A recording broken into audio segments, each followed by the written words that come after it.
Morning. అలాగే మానవతా సంస్థ తరఫున ఏదైనా ఒక ప్రోగ్రామ్ అంటే ఫస్ట్గా మన టీఆర్ఎస్ఎన్ కాలేజీ గుర్తుకు వాళ్ళకి వస్తున్నందుకు ముందుగా మానవతా సంస్థ ప్రజలందరికీ కూడా మా యొక్క ప్రత్యేక ధన్యవాదాలు తెలుపుతున్నాను.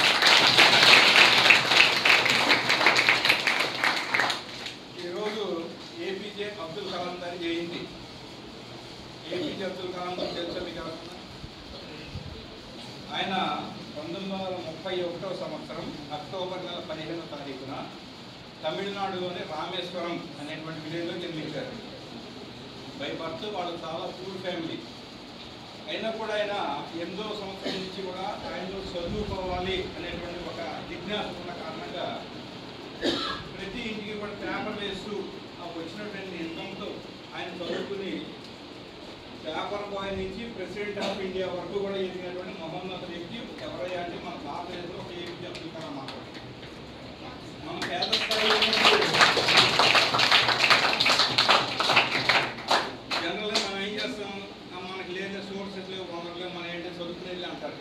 కానీ ఆయన చదువుకోవాలన్న ఉన్న ఆ ఒక కోరిక ఆయన చాలా ఉన్నత స్థాయికి తీసుకెళ్ళింది. మనం ఆయన నుంచి ప్రేరణ పొంది తీసుకోవాల్సిన మెయిన్ పాయింట్ ఏంటంటే చదువుకోవాలన్నా అభివృద్ధి చెందాలన్నా ఏం చేయాలన్నా సరే పేదరికం కానీ వసతులు లేవు అనేటువంటి మాత్రం ఒక సాగు మాత్రమే అని చెప్పి మనం ఆయనకి అర్థం చేసుకోవాలి.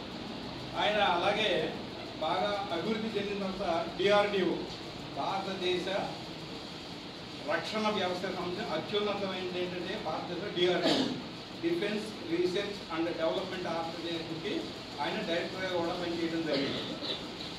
ప్రపంచ దేశాల్లో భారతదేశం అంటే ఏంటంటే ఒక చులకన భావం ఉండేది.